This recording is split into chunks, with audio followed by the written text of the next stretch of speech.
আর দেখা যায় বিশ্ব নবী মুহাম্মদ রাসূলুল্লাহ সাল্লাল্লাহু আলাইহি সাল্লামের আমরা উম্মত, আমাদের আখলাক, আমাদের চরিত্র, আমাদের কৃষ্টি কালচার, আমাদের তেহজিব, আমাদের তামাদ্দুন, আমাদের আদর্শ সবকিছু হতে হবে উন্নত মানের, যেহেতু রাসূলের আখলাক ছিল উন্নত মানের। ইন্নাকা লাআলা খুলুকিন আযীম। আল্লাহ পাক আমার নবীকে, আমাদের নবীকে, বিশ্ব নবী মুহাম্মদ রাসূলুল্লাহ সাল্লাল্লাহু আলাইহি সাল্লামকে উন্নত মানের আখলাক দান করেছিলেন। জোরে সুবহানাল্লাহ। আমার ভাইয়েরা, আমার মায়েরা, আমার বোনেরা, কথা বলতেছিলাম বিশ্ব নবী মুহাম্মদ রাসূলুল্লাহ সাল্লাল্লাহু আলাইহি সাল্লামের উম্মত আমরা। আর সেই নবীর কথাগুলি মাদ্রাসায় পড়ানো হয়। যে নবীর উপরে কোরআন নাজিল হলো সেই কোরআন যেন এখান থেকে পড়িয়ে যেন হাফেজ তৈরি হয়। কত পৃথিবীতে যেন দেখা যায় হাফেজা আর হাফিজ যেন তৈরি হতে আছে, আলেম তৈরি হচ্ছে, আলেমা তৈরি হচ্ছে, মুহাদ্দিসিন তৈরি হচ্ছে, মুহাদ্দিসা যেন তৈরি হয়ে যাচ্ছে। এই কারখানা বন্ধ করে দেওয়ার জন্য হাজারো লাখো জন চেষ্টা চলতেছে। চলছে না? চলছে না? চলছে না? চলছে না? কিন্তু যখন যারা চেষ্টা করছে বন্ধ করার, তারা চেষ্টা চালাবে, কিন্তু আমরা মুসলমান, আমরা মুসলিমা, আমরা মুসলিম যদি কোরআন মাফিক জীবন না চালাই, বিশ্ব নবীর থিওরি অনুযায়ী জীবন যদি বাস্তবায়ন না করি, আল্লাহর কসম খেয়ে বলি যে ইসলাম যেখান থেকে এসছে সেইখানে ইসলাম আবার চলে যাবে, সেখান থেকে আবার ইসলাম সেখানে ফিরে যাবে। কেমনে ফিরে যাবে? এমনি করে ফিরে যাবে। বিশ্ব নবীজি বলেছেন গোটা পৃথিবীর মানুষগুলি যখন দাবি করবে আমি মুসলিম, আমি মুসলিম, আমি মুসলমান, আর দেখা যায় তারা যেন আমল করবে না, লিমা তাকুলুনা মা লা তাফআলুন, তারা যখন আমলকারী হবে না, সে সবাই ইসলামটা আর থাকবে না। ইসলাম আমি মুহাম্মদ সাল্লাল্লাহু আলাইহি সাল্লামের মদিনায় এসে আমার কাছে জমা হয়ে যাবে। কেমনে জমা হবে? একটি সাপ যেমন এমনি করে চড়াট করতে করতে করতে এই সাপ যেমন নিজের গর্তের মধ্যে ঢুকে যায়, তেমনি করে ইসলাম আমি মুহাম্মদ সাল্লাল্লাহু আলাইহি সাল্লামের কাছে এই মদিনায় এসে আবার জমা হয়ে যাবে। আমরা কি ইসলাম মানতে রাজি আছি? আর একবার হাত উঠালেন না। ইসলাম মানতে রাজি নাই? আর একটু হাত উঁচু করতে হবে। সব হাত উঁচু করি, বলি নারে তাকবীর। হাত উঠাচ্ছেন, বেদাতি কাজ করেন নাই। বিশ্ব নবী মুহাম্মদ রাসূলুল্লাহ সাল্লাল্লাহু আলাইহি ওয়াসাল্লাম হাত উঁচু করলেন। কেমনে উঁচু করলেন?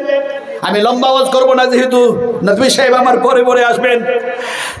হাত উঁচু করলেন বিশ্ব নবী মুহাম্মদ রাসূলুল্লাহ সাল্লাল্লাহু আলাইহি ওয়াসাল্লাম যে জায়গায়, আল্লাহর কসমকে বলি শুধু হাদিস পড়ি নাই, সে জায়গা দর্শন করি নাই, সে জায়গায় দর্শনের সাথে সাথে বিশ্ব নবী যে জায়গায় হাত উঁচু করেছিলেন আর বক্তৃতা করেছিলেন, সেই জায়গায় আল্লাহ পাক এই পা দুটোও নিয়ে গেলেন।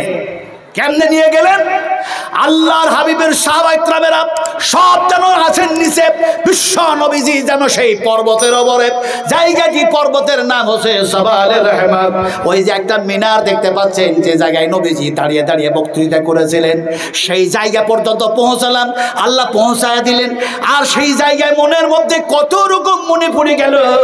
তার মধ্যে মনে পড়লো এই জায়গায় বুঝি হয়তো ওমর ছিল, এই জায়গায় আবু বকর সিদ্দিক ছিল, এই জায়গায় দেখা ওসমান গনি ছিল, এই জায়গায় আব্দুর রহমান বিন আউফ ছিল, এই জায়গায় নাকি বিলাল ছিল, এই জায়গায় কি আবু হুরায়রা ছিল। বিশ্ব নবীর পাটা কি এরকম এরকম জায়গায় পড়েছে, সেই জায়গায় কি এই গুনাহগারেরও পাটা পড়লো নাকি? রব্বি কারীমকে ডেকে বলি, ইয়া রব, এই জায়গায় তো আমার হাবিব যেন বক্তৃতা করেছেন। বক্তৃতা কি করলেন?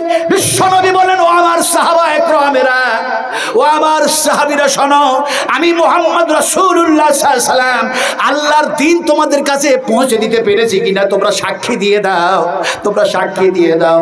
সাহাবীরা ক্রন্দন করতে করতে বললেন, নবীজি আজকে আপনার বক্তৃতা এমন এক বক্তৃতা, আজকে ওয়াজ এমন একটি ওয়াজ, আজকের নসিহত এমন এক নসিহত, এমন এক ওসিয়ত আপনি করতেছেন, মনে হচ্ছে আপনি আমাদের কাছ থেকে বিদায় নেবেন।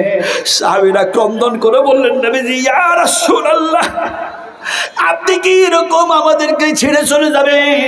নবীজি বললেন হাজ্জাতুল বিদাহ, হাজ্জাতুল বিদাহ, হাজ্জাতুল বিদাহ, হয়তো আমার জীবনের এটাই শেষ সফর তোমাদের সাথে, ফলে আগে সাক্ষী দাও আমি মুহাম্মদ রাসূলুল্লাহ সাল্লাল্লাহু আলাইহি সাল্লাম তোমাদের কাছে দিন পৌঁছে দিয়েছি কিনা আগে বলে দাও। সাহাবীরা কান্না করে বলেন ইয়া রাসূলুল্লাহ, ইসলাম দিন আপনি সম্পূর্ণ আপনি আমাদের কাছে পৌঁছে দিয়েছেন।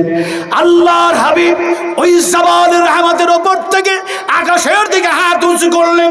একটি হাত উঁচু করে নবীজি যেন বললেন ইয়া রফিকুল আলা, ইয়া রফিকুল আলা, ইয়া রফিকুল আলা, হে আমার প্রতিপালক, হে আমার দোস্ত, হে আমার খালিক, তোমার বান্দা বান্দীদের কাছে তোমার ইসলাম তোমার দিন তাওহীদ রিসালাত যেন পৌঁছে দিয়েছি। আমার সাহাবীরা সাক্ষী দিয়ে দিলেন। ফলে আল্লাহ তুমি যেন সাক্ষী দাও আমি শুনতে চাই। নবীজি বলছেন আল্লাহ তুমি সাক্ষী দাও আমি শুনতে চাই। বিশ্ব নবী হাতটা যেমনি নিচু করলেন সঙ্গে সঙ্গে আয়াত নাযিল হয়ে গেল আল-ইয়াউমা আকমালতু লাকুম দীনাকুম ওয়া আতমামতু লাকুম রাযীতু লাকুমুল ইসলাম দীনান।